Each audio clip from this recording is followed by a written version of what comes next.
What's up, you guys? Welcome to today's video. As you can tell by the title, I'm going to be starting a new series on the channel. It's blind reacting to prisons around the world.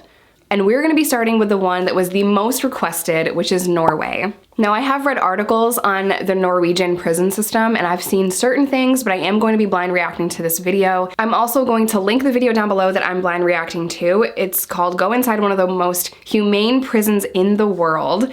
So yeah, super excited to tell you guys my thoughts on that. Before we get into today's video, if you guys want to follow me in any other social media platform, TikTok, Instagram, Patreon, that's $2. It's only ever going to be $2. All of that is linked in the description box down below, as well as my vlog channel and my podcast. And I've been slacking on the podcast. I really need to do a new episode. Okay, I will. Without further ado, let's go ahead and kick this thing off.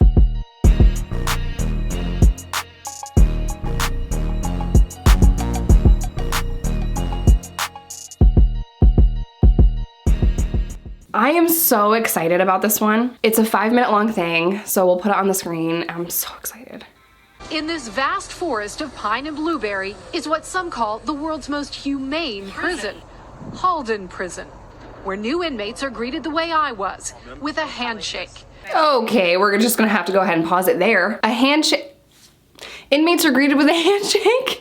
Let me just tell you how inmates are greeted in an American prison, okay? You are shackled up, chained up, one next to each other. You get off of a bus or a van and you're yelled at, you're stripped naked, it's so dehumanizing. No guard ever in my life has given me a handshake. It's something that's so small, yet so not done in America. Inmates are not treated with respect. And then there's that stigma, and the stigma in society is, and I get it all the time, I see these comments all the time, is that inmates don't deserve respect. And it's crazy. Our punishment is our freedom being taken away, so to treat us as less than human is not okay, but we're probably gonna get into that. But handshake! I'm already impressed. Also, I did see Larry Lawton film this video. I'll link that down below too. I've also collabed with Larry. I love him and his son, and I'll leave our collab link down below. Drug smugglers, murderers, rapists, all doing time in a maximum security prison that feels more like a college campus. This is home? Yeah, this is home, yeah. Karsten was convicted of killing a man in Brazil. This is his cell block with a full kitchen, big screen TV, laundry room. You have a key to your own cell. Yeah. Okay, so it's a maximum security prison. He is in for murder, and he has a kitchen and a big screen TV, and it really does feel like a college campus already. Now, as far as TVs in America, the TVs are really small, and some prisons you need a radio just to hear it, which means you have to pay to buy a radio to hear the TV. All kinds of stuff, but he has a key to his own cell. What? You would never catch an American inmate with keys, ever. Not legally anyway. Inmates do make handcuff keys. They're not supposed to have those, obviously. Okay, here we go. He and the rest of the prisoners are locked in overnight. The rest of the time, they choose what— I'm sorry, I'm pausing it again. He has a big window. It just makes me want to cry because these are really small things. He has a window. Windows are, you know, hit and miss. Every facility is different. Some prisons and some jails do have windows. They're very small. That looks like a huge window, but they're really small windows. They only look out to the prison yard, obviously, or something like that. But yeah, not everyone has windows. I've been in open dorms with no windows. I've been in closed cells that had windows. So, you know. And to lock the door to their cozy single bed cells with a TV and a private bathroom. That used to be in... No. I'm sorry, I'm being so dramatic. Okay, so they have a toilet that is separate from the sink. In America, the cell is so tiny, it's a bathroom with a bed. It's a bathroom with a bed. Let's, you know, keep it real. So their sink is separate from their toilet, and I have been in open dorms where the sink is separate from the toilet, but open dorms, not an individual cell, if that makes sense. Probably not. So, wow, he needs to refill his toilet paper holder, it looks like, but wow, okay. In a prison in Brazil. And there was a cell just a little bit bigger than this, and there used to be 15 people in the same room. The point here, to turn criminals into good neighbors. Wow. Always have coffee on the go. Thank you. Rehabilitation, says the prison governor, starts on day one. We take the freedom from them, but when they are here, we try to help them to get a better citizens. Inmates have a normal... I wasn't expecting to want to cry. I've never heard an officer say that before. Oh my God, I wasn't expecting to cry or get like teary-eyed. It looks like they have a garden and they're planting stuff, but that should be the goal. The goal should be rehabilitation and getting people back on track, and it should be humane, and it should be about having, you know, an opportunity to change your belief system if it was inherently negative or violent, and you should be healthy when you are released, because, you know, the recidivism rate in our country is sky high, and when we're dehumanizing people and condemning them and putting them down and beating them and sexually assaulting them and treating them like trash, and then we're releasing them and we're telling them, get your life together, that doesn't work. Normal work week, giving them routine and responsibilities, training to be car mechanics. Yes. And graphic designers Yes. in a state-of-the-art studio. From the city hall, we're getting jobs from them. Learning skills. Learning a skill and a trade and then being able to have a job after you get out of prison is crucial. So many people violate their parole on technical violations like curfew violations or failed drug screens or being around other felons. That's a big deal. But they also violate for not being able to find employment and not paying their parole fees. So when you're unable to pay your fines, your court costs, restitution, your parole fees because you can't find a job, a lot of people fall back into, you know, selling dope and doing bad shit. So that's huge. It's like restaurant prep, where they're trusted to handle knives, can help them get jobs on the outside. They have weekends off and a house available for overnight visits with their families. Wow. Okay, I know I keep pausing it.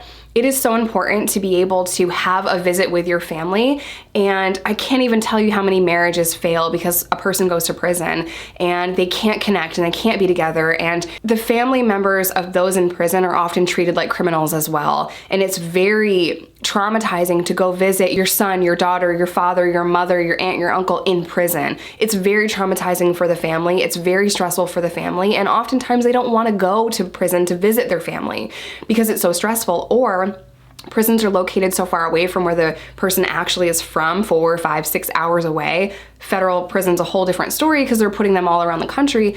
So either it's costly because they have to travel and they can't do that, or it's really traumatizing for the kids, for the, you know, family. So it looks as though they want to help maintain a positive family unit, and that's a huge deal too. Criminal records in Halden. Richard is studying music. He's doing time for murder and served his first 4 years in a Swedish prison. I was very hateful myself when I came here, you know, because I come from a very, very hard prison system. They really hate the guards, and the guard hated us. Do I feel like a different person now? Yeah, I do. Here, guards and tutors work side by side with inmates, playing chess or simply going for a walk. It's all about building relationships and trust, even with the prison boss. You look so happy. It's an inmate who painted it. There are cameras and locks, but no weapons, and nearly half of the guards are women. But do you feel safe? Yes, I do. Why? Well, I mean, we get to know all the prisoners pretty well. We interact, but we're with them all the time. Norway's model isn't cheap. $93,000 per inmate per year, 3 times more than in the US. But only 20% of inmates reoffend after 2 years. That is crucial. So yes, it is more costly, but it's effective. So the American prison system is doing things for less because they're feeding inmates food that's not marked for human consumption, and they're not rehabilitating people. So while this is a more costly system, because it's more effective, it does save money in the long run, and I hope they say that. In the US, it's 60%. There's no death penalty, and life sentences were banned in 1981.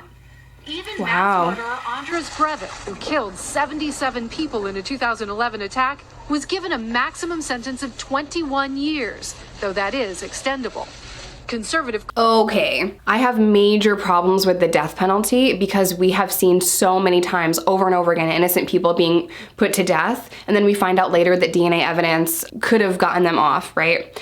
I have a huge problem with the death penalty. I don't think that a government should be able to execute its citizens.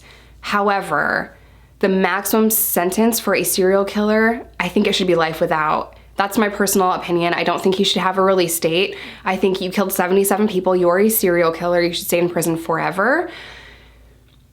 That's just my personal take though. I think dangerous people like him do need to stay in prison, and that's hard. That's really hard. I'm all about prison reform, but that's dangerous. So I'd be interested to see how many people reoffend that are serial killers.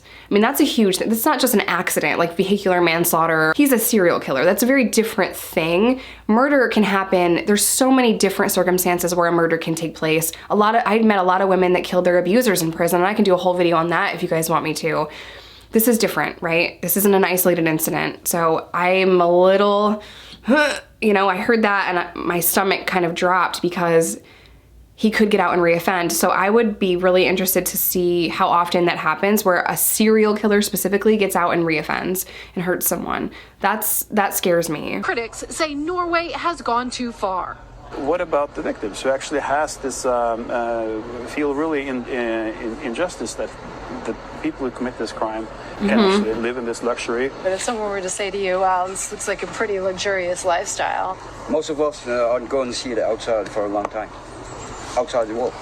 But these men admit they've been helped here. Before I think more like a criminal, but now I start to think more like a normal guy, If you treat an inmate like an animal, he'd be an animal. Yeah. If you treat an inmate with respect, he'll respect you back.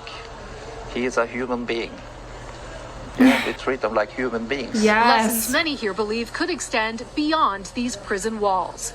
For Sunday Today, Kelly Kobiella, Halden Prison, Norway. So I understand why a population would say, oh, you've gone too far because you're letting dangerous people out after 20 years. I understand why people would be upset by that. I really do, because you have to remember that one person killed 77 people. So what about the justice for the victims, right? And the victims' family. So I totally understand why that would upset people. It scares me. But putting that aside, the fact that this is obviously working, they have a recidivism rate of 20% versus America, which is almost 70%. It's working. Imagine what would happen if America started doing this. The problem in this country is that we've treated prisons like big businesses, and the divide between those that make a mistake and those that haven't is so vast. People think it's okay to condemn you and put you down because you made a mistake. I'm a felon. I'm gonna be a felon for the rest of my life. That carries with me forever. That stigma is crazy, but we're all human. We all make mistakes. I absolutely love what Norway is doing. I do have a couple little criticisms, but I think overall, I think that's an amazing program. I really hope you guys enjoyed today's video. I'm gonna end it here, and I will link the full video down below if you wanna watch it. Let me know what countries you guys want me to react to next, because I think this series can get really interesting. As always, I love you guys. Stay safe, stay sober, whatever that looks like to you, because there's no wrong way to recover. And I'll see y'all in my next one.